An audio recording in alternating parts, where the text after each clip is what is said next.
Bem, galera, última aula antes da prova. Ah, Espero que esteja tudo bem com vocês, tá? Eu tentei reduzir ao máximo possível para não complicar a vida de vocês aí. É uma aula bem curtinha, tá? Vamos lá. Bem, a nossa aula 10 é em relação à transferência de embrião. Já espero que esteja muito claro para vocês até o momento de chegar na coleta do embrião, se der embrião, e a técnica da transferência de embrião. Ou seja, antes disso, o acompanhamento de ultrassom na égua, para identificar o momento da inseminação, o dia bom que essa égua vai estar boa para ser inseminada, os momentos de indução dessa égua. Existem vários protocolos, mas eu tentei passar para vocês o melhor protocolo possível, tá? Checar se essa égua ovulou ou não, né? Acompanhar o acompanhamento ultrassonográfico para ver como que está a qualidade desse útero, se após ovulação ou até mesmo antes da inseminação esse animal apresentou líquido, né? Para a gente tá preparando esse útero para receber o sêmen e até mesmo checar esse útero depois da ovulação, se ele acumulou líquido pós-ovulação, né? Usar práticas como para tentar a limpeza uterina, como hormônio como ocitocina ou até mesmo a lavagem uterina, tá?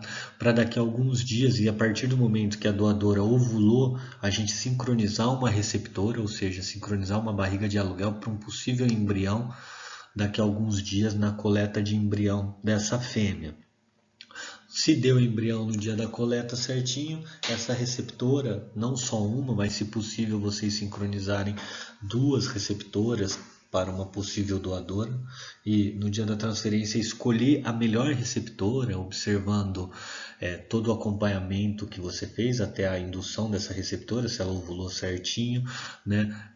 Se ela não tem cisto, se ela não teve líquido no dia da transferência, o tônus uterino, verificar se está com um tônus uterino legal, se na imagem do ultrassom tem um corpo lúteo bacana, se não acumulou líquido, se não está com edema, se ela é uma boa mãe, se ela dá leite, né? Então todo esse histórico tem que ter muito bem definido para que tenha êxito numa possível diagnóstico de gestação futuro aí.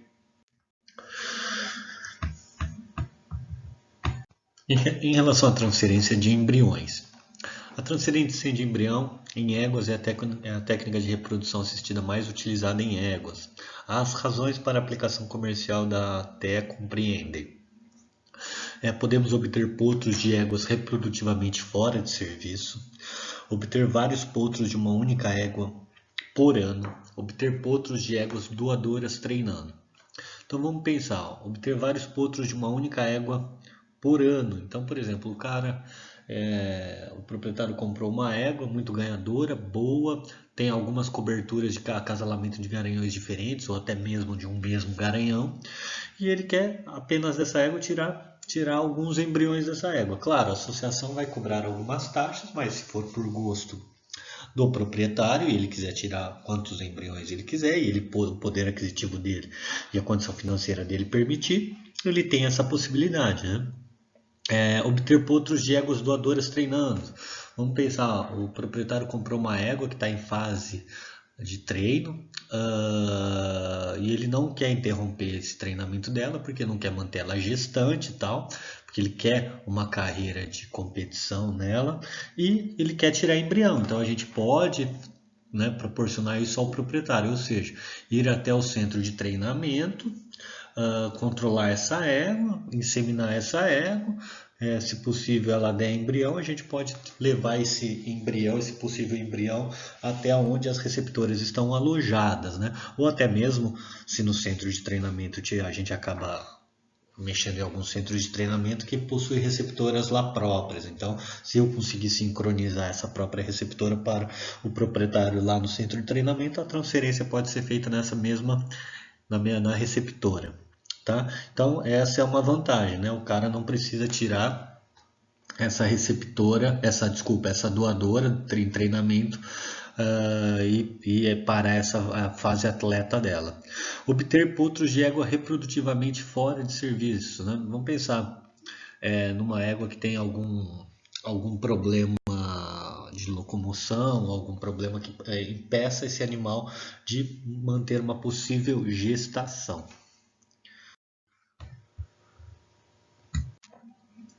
Obter potros de éguas jovens de primeira cobrição, potrancas, né? Obter potros de éguas com outros problemas de saúde, laminite, algum problema de animal que tem uma fratura, etc.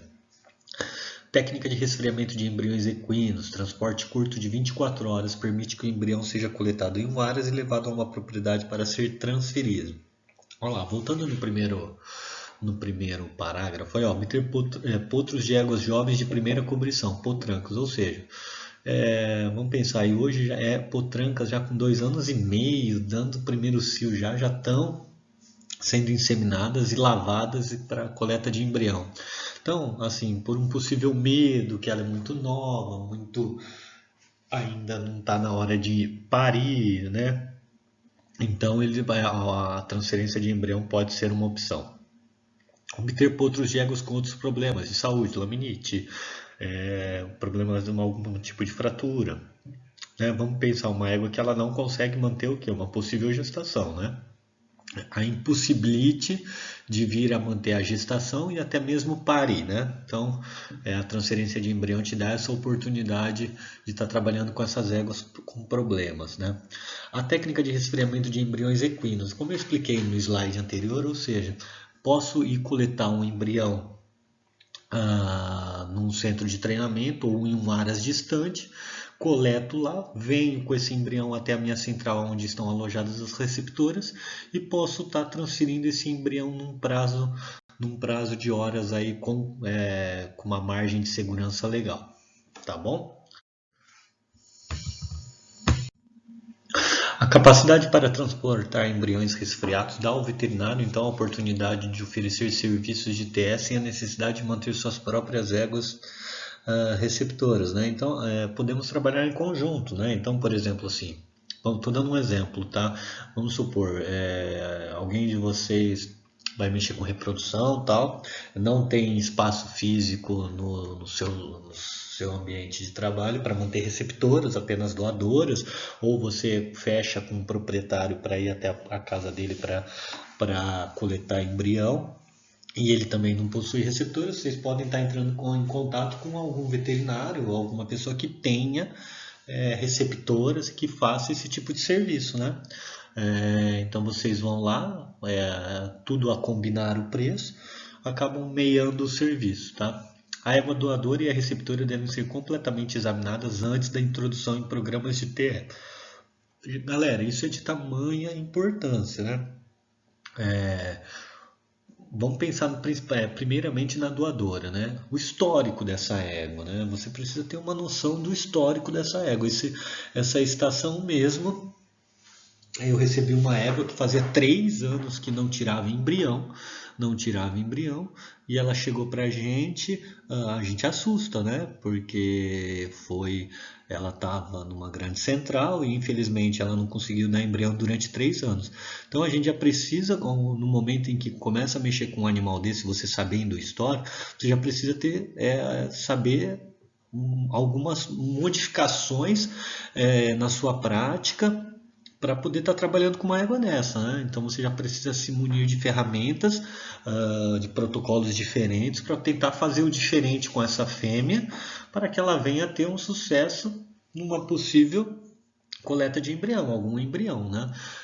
Então precisa saber histórico, examinar muito bem essa égua, se ela acumula líquido, se ela não acumula, a cervix desse animal como né?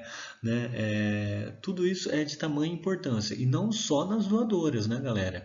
Também nas receptoras. Eu acabo comentando que não adianta nada, né? Você fazer toda uma sincronização de doadora com a receptora, essa doadora se insemina, pede o sêmen de longe, gastou dinheiro com esse transporte, insemina, ela ovula, você checa a ovulação dela, não tem líquido, ou às vezes tem líquido, você trabalha no útero dessa égua, essa égua vem a dar um embrião bonito, mas você não tem uma receptora de qualidade para transferir esse embrião. Então acaba não adiantando nada, né? Todo o seu esforço foi por água abaixo, né? Eu acabo falando que é como se estivesse perdendo uma decisão de pênalti. Você perde o último pênalti ainda, tá? Termina 5-4 para o adversário, tá? Então, por quê? A receptora também. A receptora tem que ser uma receptora muito bem avaliada, o histórico dela, se ela não aporta, se ela não absorve, quantas transferências você já tentou nela e ela não pegou, ou ela pegou. Então, muito bem avaliado, tá? As compras de receptoras, né? Se você for eu estou sem receptora, eu vou precisar ir comprar receptoras, né? Ver a idade, passar ultrassom para ver se não tem uma égua gestante, né? Então toda essa avaliação é necessária, tá? Ultrassom, idade, histórico, ver se ela tem cisto, se ela não tem, certo? As éguas receptoras devem apresentar ciclos estrais normais e estarem livres de anormalidades uterinas e ovarianas. Galera, na transferência de embrião, vocês precisam tomar muito cuidado em relação a isso.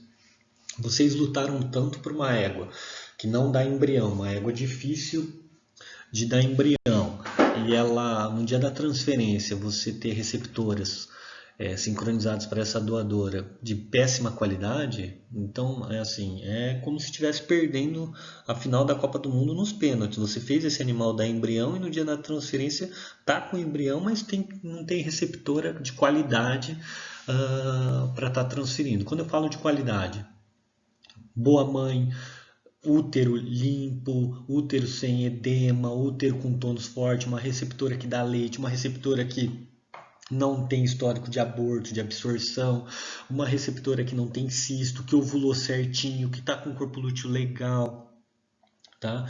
É uma égua gorda, uma égua nova. Então, tudo isso são fatores que interferem na seleção da sua receptora no dia da transferência, tá? Para ter um êxito, um sucesso. Então, cuidado. Tá? Olha lá, faixa etária entre 3 e 10 anos. A gente tem aqui na Central égua acima de 10 anos, mas porque a gente sabe muito bem o histórico dela. São éguas que estão há anos com a gente aqui, a gente sabe da qualidade materna dela, da qualidade de útero, né, dela. A gente conhece a receptora como um todo. Mas vamos dar um exemplo, você está indo num lugar para comprar receptoras. Galera, você precisa avaliar a idade, você precisa saber quantos anos essa receptora tem, porque vocês concordam que essa égua, ela, dependendo, se ela já for de idade velha, ela vai ficar pouco tempo com vocês ali, né, emprenhando, né, ela segurando uma gestação. Então, a idade, ela precisa ser muito bem avaliada. Não estou falando que éguas novas, pode ser que éguas novas sejam problemáticas também, claro, existe essa possibilidade, mas precisamos pensar no nosso plantel, principalmente transferência de embrião, éguas com idades jovens, principalmente para você pensar no seu custo, né? Porque o quantos anos essa receptora pode ficar ali com você. Tá? A sincronização de estro entre as éguas doadoras e receptoras pode ser feita com protocolos de rotina usando somente prostaglandina. Então, pensem bem, ó, eu fui a uma propriedade, hoje eu palpei uma doadora lá e essa doadora estava com corpo lúteo, eu apliquei uma prostaglandina nela hoje. Tá? A tendência é que essa égua volte no cio de 4 a 5 dias, então de 4 a 5 dias eu teria que estar retornando a essa propriedade para verificar se essa égua está entrando no cio ou não.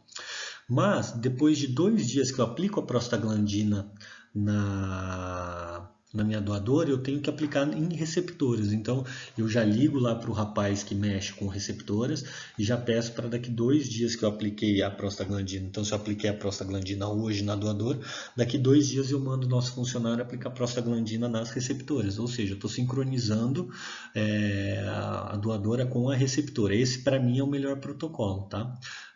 O ideal é que você sempre trabalhe acima de 2 receptoras para a possível doadora, porque se uma receptora falhar, você pode ser que a probabilidade da outra ter dado certo é maior, tá? Mas pode ser também que as duas não dê certo, entendeu? Reprodução é isso, tentativas. mas o melhor protocolo seria esse. Então, o sincronismo de prostaglandina, se eu fiz a prostaglandina hoje na minha doadora, a tendência é que eu volte daqui 2 dias na propriedade e aplique, ou se o cara tem receptora dentro da casa dele, eu volto na propriedade daqui 2 dias para aplicar a prostaglandina. Agora, se ele não tem, eu peço para o meu funcionário, ou se o meu que mexe com as receptoras, eu faço a prostaglandina depois de 2 dias na receptora também. Lembrando que eu preciso achar uma receptora que tenha corpo lúteo, né? Que ela não pode estar no cio, né?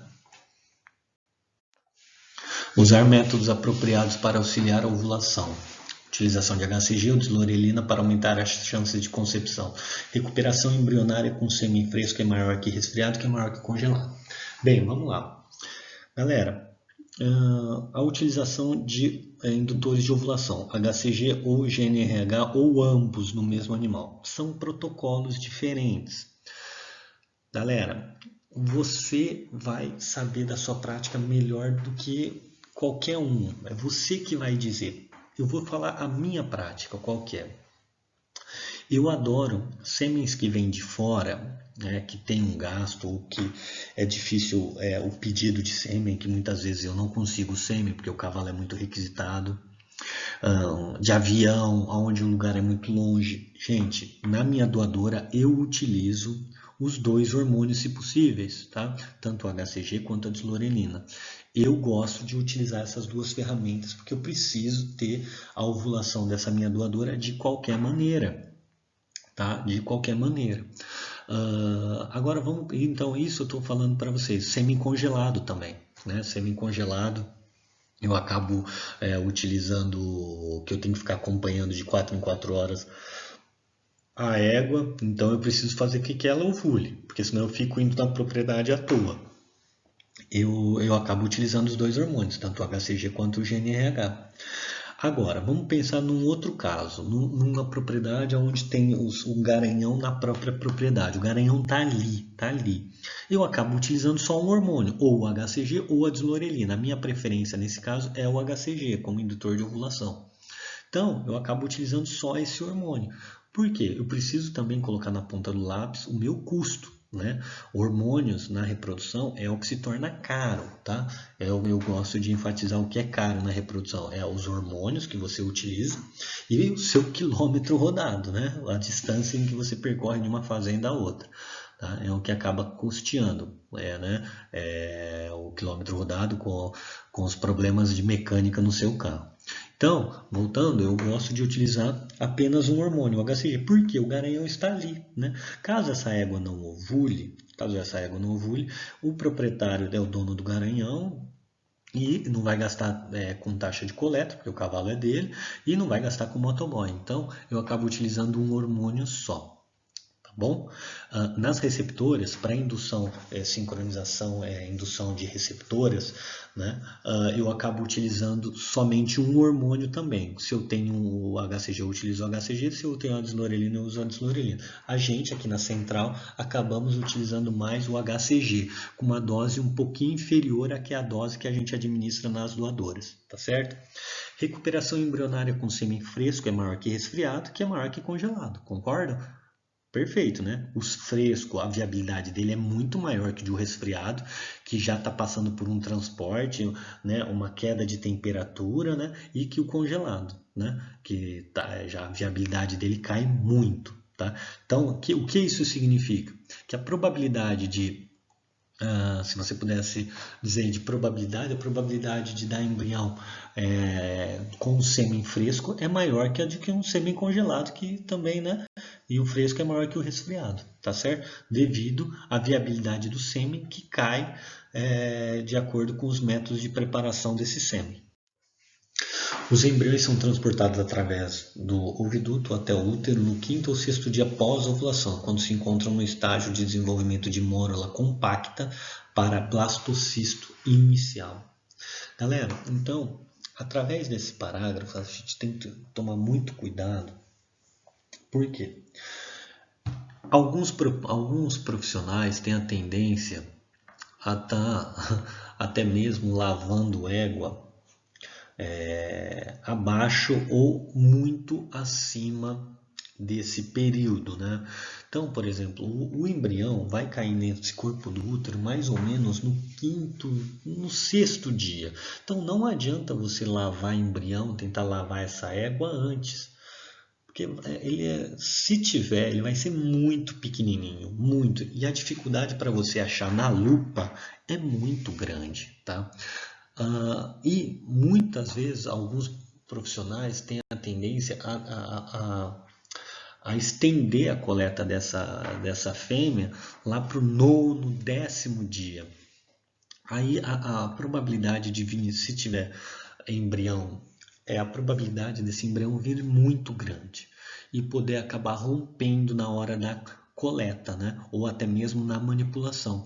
Já aconteceu da gente estar coletando o embrião, a égua ovulou 2, era um possível embrião D9 e um possível embrião D7. Teve um atraso de ovulação dos 2 folículos de 2 dias. Então, na hora que caiu o grande, já caiu o grandão, que deu para visualizar no copo coletor, a gente deveria já ter arrancado no primeiro lavado esse copo, já passado para a placa para poder fazer a retirada desse embrião do copo, fazer a lavagem. E eu acabei deixando esse embrião aí nos 3 lavados subsequentes, já que o embrião D7 era muito pequenininho. Então não dá para ver a olho nu no copo coletor. Então eu esperei as 3 coletas para depois levar esse copo coletor para a lupa. E o embrião grande já estava no copo coletor. Aí o que aconteceu? Com o impacto da pressão da água voltando no copo, no filtro, rompeu esse embrião. Então, quando eu fui procurar ele na placa, quando eu fui olhar ele, ele já estava um embrião rompido, o grande. O pequeno D7, que era pequeno, mas eu consegui observar somente na lupa, ele estava íntegro, estava tudo certo. Graças a Deus, efetivou um embrião, mas o grande rompeu. Então, tomem muito cuidado. Às vezes, por isso que eu sempre falo para vocês, o melhor protocolo na nossa prática seria a coleta de embrião D7 até D8,5, por aí. Você pode coletar D9, você pode coletar D10, se você quiser. O problema é que eu estou falando para vocês, vai ser um embrião muito grande e a probabilidade de rompimento desse embrião estourar e a sua manipulação desse embrião vão atrapalhar vocês. Tá? Então tomem cuidado, mas eu já coletei embrião D9,5, até mesmo D10, transferimos, deu super certo, porém, é que nem eu estou explicando, o protocolo melhor seria a coleta desse embrião D7 ou D8, tá? A preferência seria até mesmo pelo D8. Tá bom? Após entrar no útero, o tamanho do embrião aumenta de forma drástica conforme ele se desenvolve. Então ele sai de mórula para um blastocisto expandido. Então, tá bom? Então, se vocês observarem do 6º dia até o 9º, existe um crescimento desse embrião muito grande. Cuidado na escolha do melhor dia da coleta do seu embrião, certo?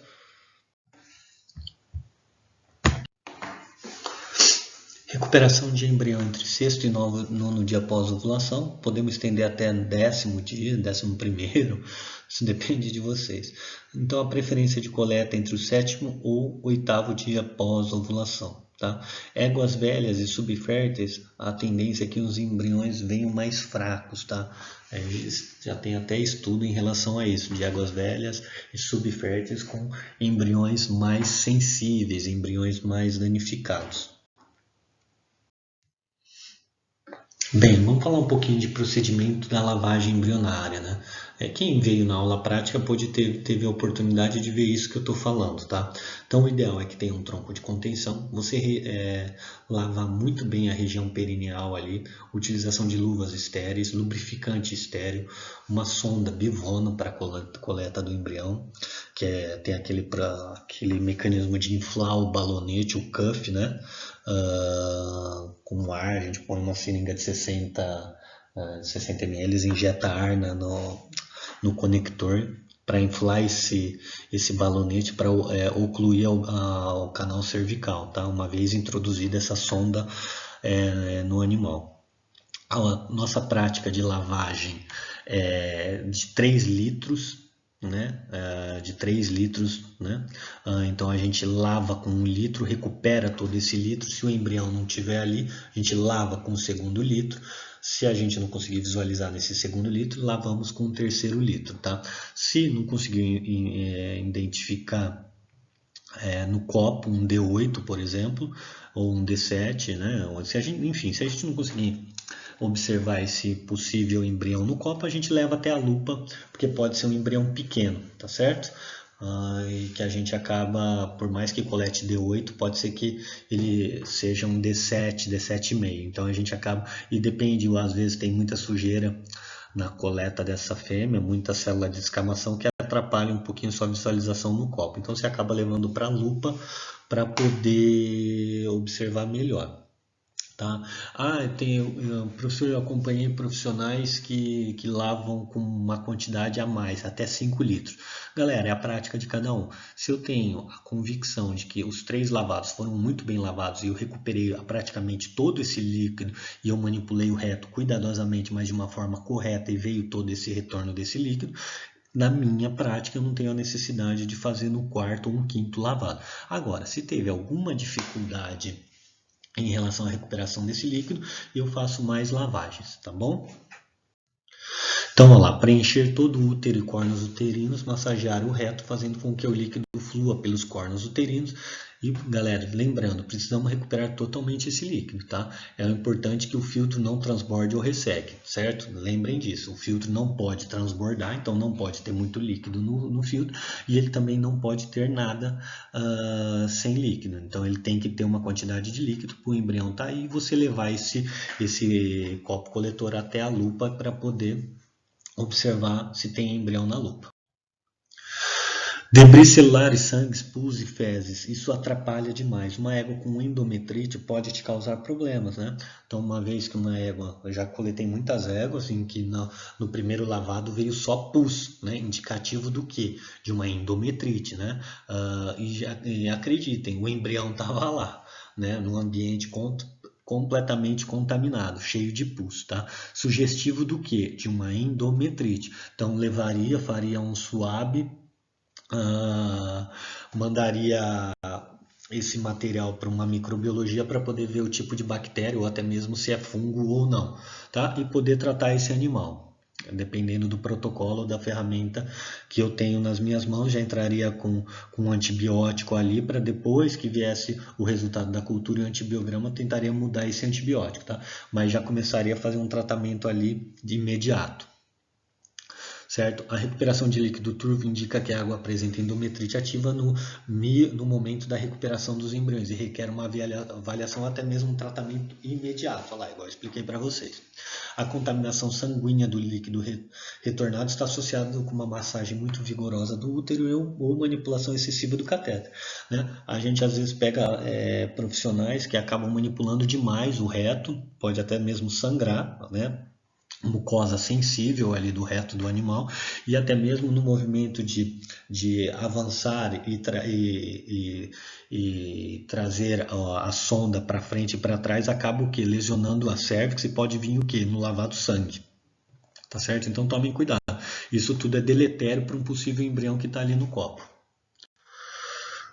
Após o procedimento de lavagem, o filtro é esvaziado dentro de uma placa de Petri estéreo, tá? Então, igual eu falei para vocês, fiz as 3 lavagens, venho com esse copo, vou até o laboratório da fazenda ou do Aras, ou eu tento fazer daquele lugar onde eu vou avaliar o embrião um ambiente máximo possível de limpeza, sem a luz solar, sem vento, sem poeira, né? Um ambiente totalmente limpo, porque eu vou manipular ali o que? Um embrião.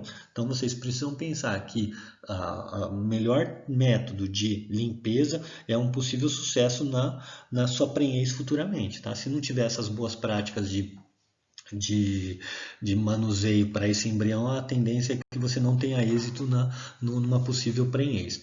O líquido então é avaliado em uma lupa. Se eu observei esse embrião, eu lavo, entre aspas, o embrião, a gente utiliza esse termo, eu lavo esse embrião, eu retiro esse embrião com um meio apropriado numa outra placa, eu lavo esse embrião, eu coloco várias gotinhas nessa minha outra placa, eu pego um embrião, coloco numa gotinha, tiro esse embrião dessa gotinha, jogo para outra, pego mais um pouquinho de líquido, levo para uma outra gotinha, então eu lavo esse embrião em várias gotinhas, para que ele chegue numa última gotinha o máximo possível de limpo.